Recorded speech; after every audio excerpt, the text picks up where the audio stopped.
누가복음 23장 26절 우리 다 같이 함께 한 목소리로 읽겠습니다. 그들이 예수를 끌고 갈 때 시몬이라는 구레네 사람이 시골에서 오는 것을 붙들어 그에게 십자가를 지워 예수를 따르게 하더라. 아멘. 오늘은 종료주일입니다. 우리 종료주일은 예수님께서 예루살렘에 입성하신 날을 기념하는 주일입니다. 그런데 이 예수님께서 입성하신 날은 예수님의 고난이 시작되는 그러한 날입니다. 그래서 종료주일을 시작으로 해서 이제 한 주간 동안 우리가 고난주간으로 우리가 지키게 되는 것입니다.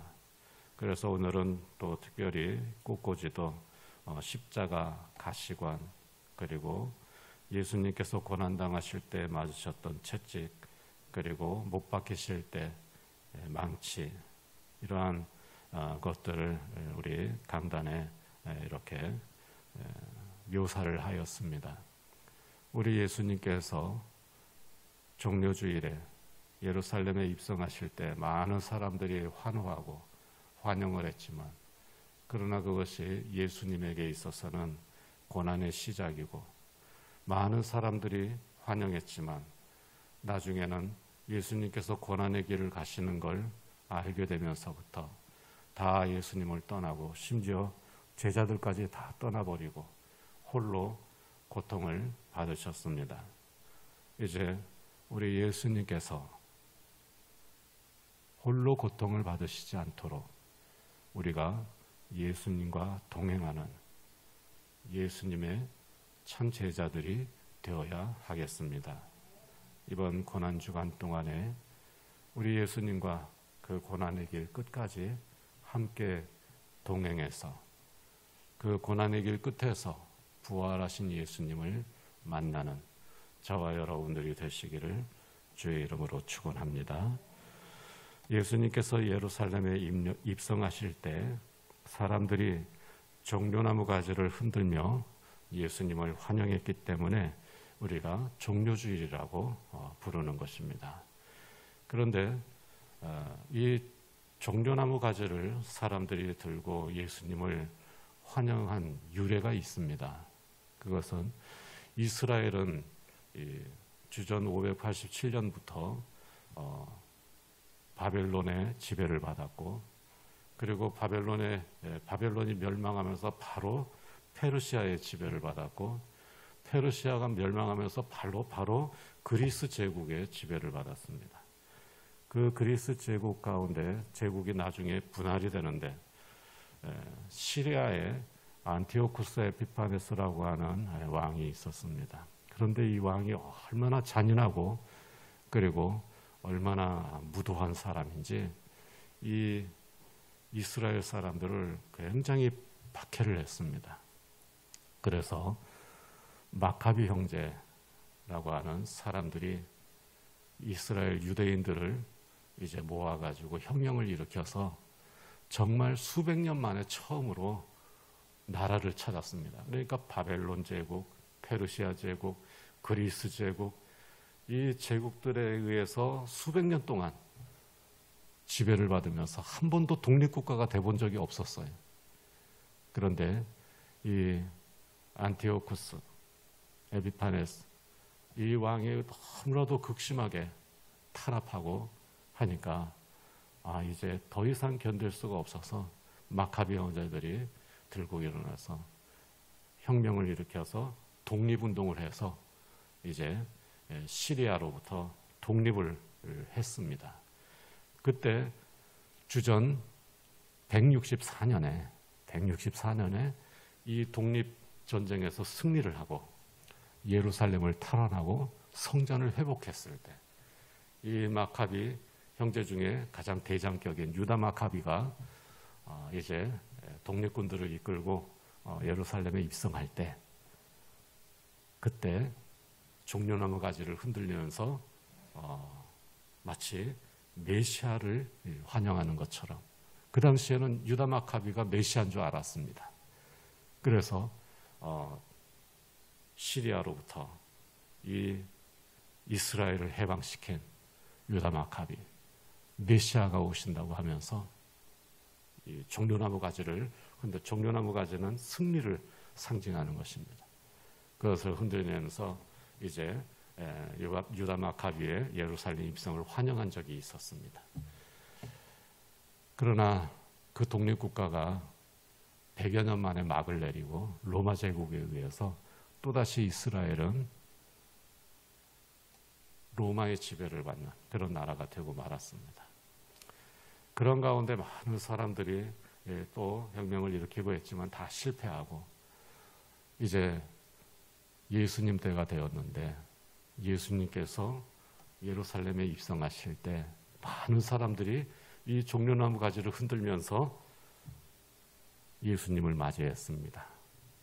그 사람들은 예수님이 누구라고 생각했을까요?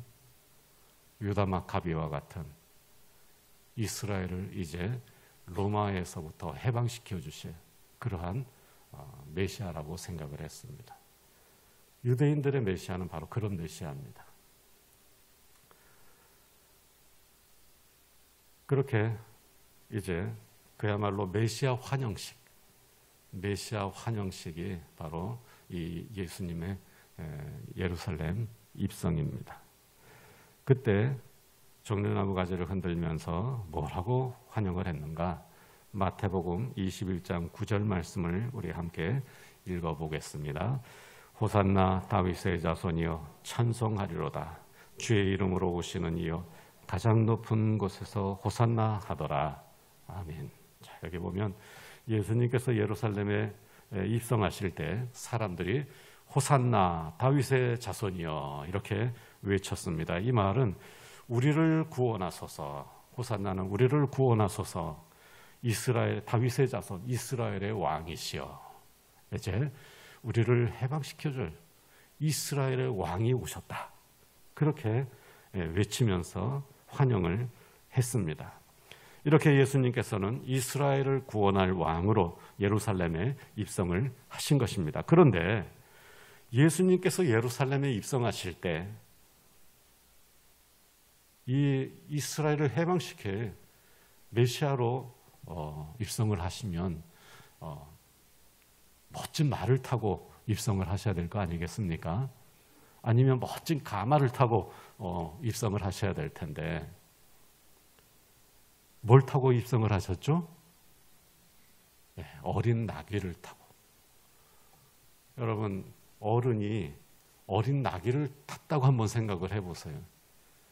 마치 어른이 요즘식으로 하면 어른이 아이들용 자전거를 타고 오는 거하고 똑같은 모습입니다.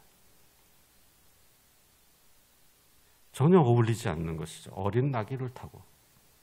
그러면 왜 예수님께서 어린 나귀를 타고 입성을 하셨는가? 전혀 어울리지 않아 보이지만 사실은 굉장히 중요한 의미가 있는 겁니다. 어린 나귀를 타신 이유. 여러분 우리 교회 다니시는 분들은 예수님께서 예루살렘 입성하실 때 왜 어린 나귀를 타고 오셨는지 그 이유를 알아야 됩니다. 아마 아시는 분들 많이 계실 거예요. 제가 여러 번 말씀을 드렸습니다. 왜 어린 나귀를 타고 오셨는가? 그것은 선지자의 예언을 이루시기 위한 것입니다. 스가랴 9장 9절 말씀을 함께 읽어보겠습니다. 시온에 따라 크게 기뻐할지어다. 예루살렘에 따라 즐거이 부를지어다. 보라, 네 왕이 네게 임하시나니 그는 공의로우시며 구원을 베푸시며 겸손하여서 나귀를 타시나니 나귀의 작은 것 곧 나귀 새끼니라. 자, 스가랴 선지자가 이렇게 예언을 했음에도 불구하고 어느 누구도 정말 실제로 어린 나귀를 타고 예루살렘에 입성한 사람은 없었습니다.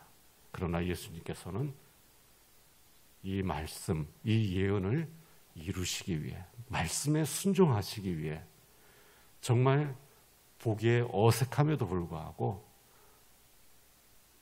이 어린 나귀를 타고 오신 겁니다. 말씀을 이루시는 분, 예언을 성취하시는 분, 바로 그분이 우리 예수님이십니다. 무슨 일이 있어도, 어떤 일이 있어도 하나님의 말씀에 순종하고 그 말씀을 반드시 이루시는 분, 바로 그분이 예수님입니다. 그래서 어린 나귀를 타고 예루살렘에 입성을 하셨습니다. 자, 그러면 스가랴 선지자는 왜 구원자가 어린 나귀를 타고 오실 것이라고 예언을 했는가? 왜 왕이 오시는데 어린 나귀를 타고 오시는가? 그 이유는 겸손하기 때문이라고 말씀하고 있습니다. 겸손하다. 이스라엘을 구원하실 왕이 오시는데 그 왕은 겸손하여서 어린 나귀를 타고 오신다. 이것이 스가랴 선지자가 예언한 메시아의 모습입니다. 그래서 어느 누구도 그 일을 실천하지 않았지만 예수님께서는 그 말씀을 순종하고 예언을 이루시기 위해서 어린 나귀를 타고 예루살렘에 입성하신 것입니다. 무엇을 보여주시려고요? 메시아는 겸손한 왕으로 온다는 사실을 증명하시기 위해. 자, 그런데 여기 겸손하다는 말이 오늘날 우리가 생각하는 겸손이라고 하는 말과는 개념이 다릅니다. 고대 사회에서 겸손하다는 말은 비천한 노예의 모습을 표현할 때 사용하는 말입니다. 자, 의미를 점점 깊이 이 스가랴 선지자의 예언과 그리고 그 예언을 그대로 실천한 예수님의 그 행동을 우리가 깊이 들어가면 들어갈수록 전혀 우리의 예상하고는 다릅니다. 여기에 굉장히 중요한 의미가 있는 거예요. 스가랴 선지자는 겸손하다는 말을 표현할 때 히브리어로 아니라는 단어를 사용했습니다. 우리나라 말로 아니가 아니라 히브리 말로 아니라고 하는 발음입니다. 이 말은 고통을 당하다, 비참하다 라는 뜻입니다. 그는 고통당하기 위해서 어린 나귀를 타고 오신다. 교만과 반대되는 겸손이 아니라 비참한 일을 겪기 위해서, 고난을 당하시기 위해서 어린 나귀를 타고 오신다. 이것이 스가랴 선지자의 예언이고 예수님께서는 그 예언을 실천하신 것입니다. 결국 스가랴 선지자의 예언에 따르면 어린 나귀를 타고 오시는 왕, 그 메시아는, 이스라엘을 구원할 메시아는 비참한 고난을 받기 위해서 오시는 왕이라고 하는 것입니다. 전혀 사람들의 인간적인 생각을 초월하는 하나님의 계획입니다. 그래서 이사야 선지자도 구원자로 오신 메시아에 대해서 이렇게 예언을 했습니다. 전혀 사람들이 생각하는 구원자하고는 차원이 다른, 개념이 다른 구원자입니다. 이사야 53장 10절 말씀을 함께 읽어보겠습니다. 여호와께서 그에게 상함을 받게 하시기를 원하사 질고를 당하게 하셨은즉 그의 영혼을 속건 제물로 드리기에 이르면 그의 손으로 여호와께서 기뻐하시는 뜻을 성취하리로다. 하나님께서 기뻐하시는 뜻, 이스라엘을 구원하시는 메시아가 되는 것, 그것은 질고를 당하고 속건 제물로 바쳐질 때 비로소 그가 하나님께서 기뻐하시고 하나님 앞에 합당한 메시아라는 것입니다. 많은 유대인들이 누가 메시아냐, 어떤 사람이 메시아냐 다 알고 있었어요. 그런데 이 예언의 말씀이 마음에 걸리는 거예요. 그래서 메시아라고 자처했던 모든 사람들, 그리고 사람들이 그를 메시아라고 떠받들었던 모든 사람들이 이 말씀은 외면했어요. 왜? 자기는 그러고 싶지 않거든요. 그런 메시아가 되고 싶지 않거든요. 그래서 모두가 다 인간적인 메시아고 실패한 메시아가 되었습니다. 그러나 예수님께서는 하나님의 계획대로, 하나님의 뜻대로, 선지자들이 예언한 그대로 사람들이 생각할 수 없는 그 메시아로 순종하고 실천하신 것입니다. 그렇게 해서 하나님의 말씀을 이루고 하나님의 뜻을 이루신 분, 유일한 예수 그리스도, 그분이 우리의 유일한 구원자가 되신 것입니다. 이 말씀은 왕으로 오실 메시아는 죄를 대속하는 석권 제물로 드려지기 위해 비참한 고난을 받게 된다는 것입니다. 유대인들의 말씀을 연구하는 학자들은 모두가 다 이 사실을 알았어요. 메시아는 이렇게 돼야 된다고 하는 걸 알았어요. 하지만 다 외면했습니다. 왜? 그러고 싶지 않기 때문에. 인간의 생각과는 다르기 때문에. 자기들의 생각과는 다르기 때문에. 그래서 하나님의 말씀, 하나님의 계획, 하나님의 뜻은 무시해버렸습니다. 그리고 대부분 예수님을 제외한 모든 메시아라고 자처했던 사람들이 자기들 뜻대로 자기들이 메시아라고 주장을 했던 겁니다. 그러나 예수님께서는 말씀 그대로, 하나님 뜻 그대로, 예언의 말씀 그대로 순종하시고 이루신 것입니다. 고난을 통해 하나님의 뜻을 이루게 될 메시아, 바로 그분이 오직 한 분, 하나님의 아들 예수 그리스도. 복종하시되 죽기까지 복종하셨던 그 예수님, 바로 그분이 우리의 왕이시고 진정한 왕이시고 우리의 구원자이신 것입니다. 그가 비참한 고난을 받는 이유는 우리 죄를 대속하기 위해 우리 대신 받는 고난이며, 그가 받은 그 대속의 고난을 통해 우리는 죄에서 벗어나 구원을 얻게 된다는 말씀입니다. 이사야 53장 5절 말씀도 함께 읽어보겠습니다. 그가 찔림은 우리의 허물 때문이요 그가 상함은 우리의 죄악 때문이라. 그가 징계를 받음으로 우리는 평화를 누리고 그가 채찍에 맞음으로 우리는 나음을 받았도다. 아멘. 이것이 예수님께서 어린 나귀를 타고 예루살렘으로 들어가신 이유입니다. 종려주일은 어린 나귀를 타고 오신 예수님을 기념하는 주일입니다. 종려주일은 대속의 고난을 위해 오신 예수님을 기억하는 주일입니다. 종려주일은 우리를 구원하시기 위해 십자가를 지러 오신 예수님을 생각하는 주일입니다. 그러므로 모든 명예와 영광을 다 내려놓고 어린 나귀를 타고 오신 우리 왕 예수 그리스도를 감사함으로 맞이하는 종려주일이 되기를 축원합니다. 그리고 우리를 구원하시기 위하여 십자가의 고난을 받으신 예수님을 생각하면서 복음서를 함께 읽고 기도하는 고난주간이 되기를 축복합니다. 그리하여서 주님 가신 고난의 길 끝까지 예수님을 따라가고 그 고난의 길 끝에서 부활의 주님을 만나는 성도들이 되시기를 주의 이름으로 축복합니다. 제가 신학대학원에 다닐 때 읽은 책인데요, 아주 오래된 책입니다. 이현주 목사님의 예수님과 만난 사람들이라는 책인데, 제가 한 5년 전에 한번 소개를 해드린 적이 있는 것 같아요. 성경에 보면 예수님을 만난 사람들이 많이 있습니다.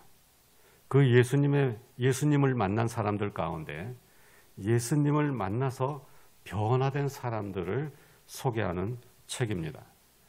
성경적인 내용에 문학적 상상력을 더해서 짧은 이야기 형식으로 쓴 일종의 논픽션, 가상이 아닌 단편 소설집입니다. 이 책에서 소개하는 여러분 인물들 가운데 구레네 시몬이라는 사람이 있습니다. 구레네 사람 시몬, 여러분 누군지 기억하십니까? 네. 예수님께서 십자가에 못 박히시던 날 우연히 예루살렘에 들렀다가 십자가를 지고 골고다를 향해 가시던 예수님을 만난 사람입니다. 그런데 그 만남이 별로 유쾌하지 않았어요. 누가복음 23장 26절 말씀을 우리 다시 한번 함께 읽어보겠습니다. 그들이 예수를 끌고 갈 때 시몬이라는 구레네 사람이 시골에서 오는 것을 붙들어 그에게 십자가를 지워 예수를 따르게 하더라. 예수님께서 십자가를 지고 가시다가 아마 지쳐 쓰러지셨을 것 같아요. 왜냐하면 십자가 처형을 하기 전에 주로 아주 고통이 심한 처형을 할 때에는 자비의 매라고 해가지고 그 처형 전에 아주 심하게 고문하고 때립니다. 그래야 죽을 때 빨리 죽을 수 있으니까. 그래서 그것을 자비의 매라고 해가지고 처형, 고대 사회에서는 아주 잔인한 그런 이 처형이잖아요. 그래서 처형하기 전에 굉장히 거의 뭐 죽도록 때려버립니다. 그래서 아주 기진맥진하게 만들어요. 옛날에 우리나라 토마스 선교사가 처형당하기 전에도 그런 아주 극심한 매를 맞고 처형을 당했습니다. 그게 너무 끔찍하기 때문에 제가 말씀을 못 드리겠어요. 예수님께서도 처형당하기 전에 이 자비의 매라는 것을 밤새도록 맞았습니다. 그래서 기운이 없었어요. 자기가 질 십자가를 지고 갈 힘이 없었습니다. 근데 이 로마 군인들은 이거 빨리 끝나고 퇴근해야 될 거 아닙니까? 그러니까 예수님께서 너무 가는 게 느리니까 지나가는 사람 하나 붙들어 가지고 십자가를 대신 지게 하고 골고다로 간 겁니다. 예수님께서 십자가를 지고 가시다가 지쳐서 쓰러졌는데 하필이면 누구 앞에서 쓰러진 겁니까? 구레네에서 온 시몬이라고 하는 사람 앞에서 쓰러지신 겁니다. 그래서 로마 군인이 딱 보니까 눈 마주쳤어요. 누구하고요? 시몬하고. 눈을 피하려고 했는데 이미 늦었습니다. 당신 이리 와 해가지고 예수님의 십자가를 대신 지고 골고다까지 올라간 사람, 바로 그 사람이 구레네 시몬입니다. 참 기분 굉장히 안 좋았을 거예요. 그렇죠? 이 구레네 시몬을 소개하는 이 책에서 이 구레네 시몬을 소개하는 그 글의 제목이 뭔지 아십니까? 재수 없던 날. 재수 없던 날이 이 구레네 시몬을 소개하는 글의 제목입니다. 재수 없던 날. 그날 구레네 사람 시몬은 재수없게 걸려서 사형수에 피땀으로 얼룩진 더럽고 무거운 십자가를 대신 지고 처형장까지 가야 했던 사람이었습니다. 정말 재수 없던 날이죠. 구레네 시몬의 이야기는 이렇게 시작이 됩니다. 그 책에서 제목 재수 없던 날 나오고 그 다음에 바로 나오는 문장을 제가 한번 읽어드릴게요. 참 재수 없던 날이었다. 그러나 돌이켜 생각하면 얼마나 고마운 날이었던가. 그렇게 시작을 합니다. 구레네 사람 시몬은 재수없게 걸려서 그 무거운 십자가를 대신 지고 골고다까지 갔습니다. 올라가면서 얼마나 속으로 투덜거리고 불평을 많이 했겠어요. 예수님에 대한 온갖 불평과 원망이 일어났습니다. 또한 사람을 이렇게 잔인하게 죽이는 로마 군인과 이 잔인한 처형을 즐기면서 구경하는 사람들에 대한 그런 분노가 치밀었습니다. 정말 재수 없는 날입니다. 아무런 이유도 없이 죄수의 십자가를 대신 지고 골고다 언덕을 올라가야 했습니다. 온몸이 땀과 먼지로 뒤범벅이 되었습니다. 드디어 골고다 언덕 정상에 도착했습니다. 시몬은 지쳐서 십자가를 내동댕이 치고 불평과 원망과 분노가 섞여서 에이 뭐 이런 날이 다 있나 속으로 투덜거리면서 자리에 주저앉아 버렸습니다. 내려갈 힘도 없어서 그렇게 주저앉아서 예수님이 십자가에 달리시는 모습을 지켜보았습니다. 보려고 해서 본 게 아니라 볼 수밖에 없었어요. 너무너무 지쳐가지고 일어나가지고 가버릴 힘이 없거든요. 그러니 그 현장에서, 처형장 그 현장에서 예수님이 십자가에 못 박혀서 죽으시는 그 모습을 처음부터 끝까지 다 본 거예요. 로마 군인들은 먼저 십자가 위에 죄수를 눕히고 손과 발에 큰 못을 박았습니다. 그리고 십자가에 밧줄을 묶어서 십자가 끝을 땅에 판 구멍에 넣고 십자가를, 예수님이 못 박혀 있는 그 십자가를 일으켜 세웠습니다. 십자가의 각도가 90도에 가까워질수록 죄수는 이 못 박힌 손과 발에 온 체중이 점점 실려가는 겁니다. 시간이 흐를수록 점점 더 크게 밀려오는 고통으로 죄수의 몸에서는 경련이 일어나고 있었습니다.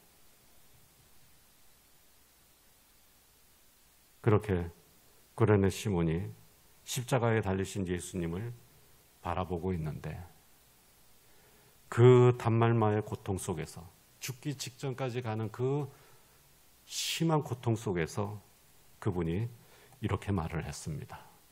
34절 말씀을 우리 화면을 보면서 함께 읽어보겠습니다. 아버지, 저들을 사하여 주옵소서. 자기들이 하는 것을 알지 못함이니이다. 그 순간 그 한마디에 시몬의 마음이 갑자기 울컥하더니 가슴이 뜨거워지면서 눈물이 흘러내리기 시작했습니다. 그 말을 듣기 전까지 시몬의 마음속에 가득했던 게 뭐예요? 참 뭐 이런 날이 다 있나? 뭐 이런 재수없는 날이 다 있나? 그러면서 사람들에 대한 원망과 그리고 막 이 분노 같은 것이 섞여가지고 이 마음속에 그야말로 엉망진창이 되어 있었는데 그 단말마의 고통 가운데서 죽어가는 그 예수님이라고 하는, 예수라고 하는 그 젊은이가 아래를 내려다보면서 저들을 용서하여 주옵소서. 자기들이 하는 것을 알지 못합니다. 그 말 한마디에 그의 마음이 뜨거워지면서 눈물이 흘러내리기 시작했습니다. 알 수 없는 일이었습니다. 어떻게 된 일인지 자기도 이해할 수가 없었습니다. 그저 가슴이 울컥하고 눈물을 참을 수가 없었습니다. 비참한 모습으로 죽어가는 예수님의 그 말 한마디에 원망과 분노로 가득했던 그의 심령이 완전히 깨지고 부서지는 역사가 일어나게 된 것입니다. 구레네 시몬에 대한 이야기는 다음과 같은 말로 끝을 맺습니다. 제가 처음 시작할 때 부분하고 이제 마지막 끝마치는 부분 여러분들에게 소개를 해드리는 거예요. 이렇게 마칩니다. 그를 만났던 그날, 재수없는 날이기는 했지만 그러나 참으로 나에게는 감격스러운 날이었다. 내 아들 알렉산더와 루포, 이 녀석들이 말귀를 알아들을 만큼 자라면 맨 먼저 이 사람에 대한 이야기를 들려주리라. 알렉산더와 루포는 구레네 시몬의 아들입니다. 마가복음 15장 21절 말씀을 우리 함께 읽어보겠습니다.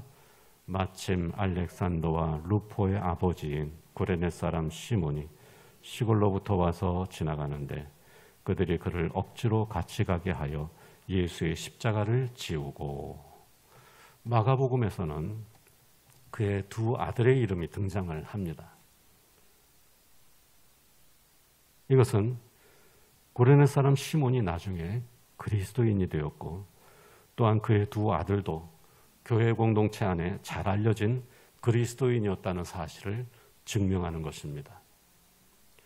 또한 구레네 사람 시몬의 아내와 아들 루포는 정확하지는 않지만 로마 교회에서 특별히 신실한 그리스도인들이었습니다. 바울 사도가 로마 교회에 보내는 편지의 마지막 부분을 보면 교인들의 안부를 묻는 가운데 시몬의 아내와 루포를 언급하는 내용이 있습니다. 로마서 16장 13절 말씀을 함께 읽어보겠습니다. 주 안에서 택하심을 입은 루포와 그의 어머니에게 문안하라. 그의 어머니는 곧 내 어머니니라. 아멘. 구레네 사람 시몬의 아내는, 아마 구레네 사람 시몬은 조금 일찍 세상을 떠난 것 같아요. 그 아내는 바울 사도가 어머니라고 부르며 존경했던 그리스도인이었습니다. 참으로 놀라운 은혜입니다. 놀라운 축복입니다. 구레네 시몬은 예수님을 우연히 만났지만 그 만남이 구원의 만남이 되었습니다. 구레네 시몬은 예수님을 억지로 만났지만 그 만남이 축복의 만남이 되었습니다. 구레네 시몬에게 그날은 재수없는 날이었지만 그날은 축복의 날이었습니다. 그러므로 우연히 만나든 억지로 만나든 또 내가 원해서 만나든 예수님을 만나서 구원받고 변화되는 역사가 일어나기를 축원합니다. 억지로 예배 참석하는 사람도 구원받는 역사가 일어나기를 축복합니다. 주일만 간신히 나오는 사람도 변화되는 역사가 일어나기를 축복합니다. 설교가 귀에 들어오지 않는 사람도 은혜 받는 역사가 일어나기를 축복합니다. 얼떨결에 교회 나온 사람도 복을 받는 은혜가 있기를 축복합니다. 억지로라도 예수님을 만나고 변화되어서 은혜 받고 복을 받는 성도들이 되시기를 주의 이름으로 축복합니다. 마지막으로 구레네 시몬의 데자뷰를 기억하시기 바랍니다. 이 데자뷰라고 하는 말 요즘 굉장히 유행하는 말인데요. 원래 이 학문적인 의미는 굉장히 복잡하지만 우리 통상적으로 대중적인 의미의 데자뷰라고 하는 말로 표현을 하자면 이 데자뷰라고 하는 것은 어떤 장면이 낯설게 느껴지지 않는 현상을 말합니다. 처음 보는 장면인데 어디선가 본 듯한 그런 느낌적 느낌. 그래서 처음 보는 장면인데 저거 어디서 본 것 같은데? 라고 하는 이 낯설지 않은 느낌을 이제 데자뷰라고 이렇게 우리가 통상적으로 얘기를 합니다. 그러면 구레네 시몬은 우리가 어디서 봤더라? 여러분 구레네 시몬 본 적 있습니까? 본 적 없죠? 네. 우리 고난주간 우리 강단의 배경 그 그림이 핵심이 바로 이 그림입니다. 여러분 보이시죠? 네. 예수님께서 십자가를 지고 가시는데 혼자가 아니에요. 네. 누가 같이 지고 갑니까? 구레네 시몬. 두 사람이 함께. 어디서 봤을까? 저 장면을 보는 순간 어디서 봤을까? 구레네 시몬 말고요. 성경 어딘가에 저런 장면이 있을 것 같은 느낌이 드는데 근데 어디서 분명히 본 장면입니다. 구레네 시몬의 이 데자뷰는 마가복음 8장 34절 말씀입니다. 우리 마가복음 8장 34절 말씀을 함께 읽어보겠습니다. 누구든지 나를 따라오려거든 자기를 부인하고 자기 십자가를 지고 나를 따를 것이니라. 아멘. 네, 그렇죠? 우리도 십자가를 지고 따르는 거예요. 예수님만 십자가를 지시는 것이 아니라 우리도 십자가를 지고 따르는 거예요. 그런데 우리가 지는 십자가는 예수님이 지는 십자가처럼 대속 제물로 우리를 위하여 대신 죽으시는 그 십자가가 아니라 그저 예수님과 함께 동행하는 십자가예요. 여러분 우리 자기 십자가는 우리가 지고 따라가야 할 십자가는 예수님과 동행하는 십자가입니다. 고난의 길을 가시는 예수님, 그분과 함께 그분을 따라가는 그 십자가가 우리의 십자가입니다. 예수님을 따라가려면 자기 십자가를 지고 따라가야 합니다. 바로 구레네 시몬이 자기 십자가를 지고 예수님을 따라간 사람입니다.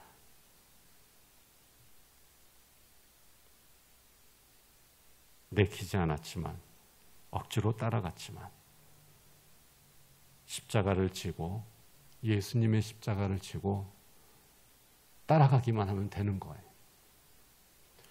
우리가 뭐 대신 죽거나 그럴 필요는 없어요. 우리가 예수님입니까? 우리가 구원자입니까? 아니잖아요. 우리가 예수님의 십자가처럼 우리가 대신 죽고 우리가 대속제물이 되고 그럴 필요 없어요. 그러면 우리가 지고 가는 십자가가 뭐냐? 예수님과 함께 동행하는 거예요. 예수님께서 가신 그 고난의 길, 그 길도 우리가 함께 동행하는 거예요.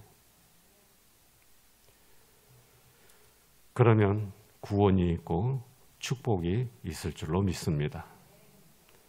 이번 고난 주간에 여러분에게 구레네 시몬의 축복이 임하기를 축원합니다. 십자가를 지고 예수님을 따라가는 성도들이 되시기를 축원합니다. 하나님을 억지로 영접해도 하나님을 사랑하게 되는 은혜가 있기를 축복합니다. 예배에 참석하기만 해도 변화가 일어나는 은혜가 있기를 축복합니다. 성경을 만지기만 해도 복을 받는 은혜가 이번 주간에 있게 되기를 축원합니다. 특별히 이번 고난 주간에 십자가를 보기만 해도 회복이 되고 위로가 되는 은혜가 있기를 축복합니다. 이번 고난 주간에 하나님의 말씀을 읽으면서 고난의 길 끝까지 예수님과 함께 가는 성도들이 되시기를 축복합니다. 그리하여서 마침내 고난의 길 끝에서 부활하신 예수님을 만나는 복 있는 성도들이 되시기를 주의 이름으로 축원합니다. 기도하겠습니다. 하나님 감사합니다. 우리 죄를 대신 지시고 우리를 위하여 죽으신 예수 그리스도를 알게 하시고 믿게 하시니 감사합니다. 이제 그 고난 주간에 우리 예수님과 동행하는 복 있는 그리스도인들이 되게 하여 주옵소서. 우리 주 예수 그리스도 이름으로 기도하옵나이다. 아멘.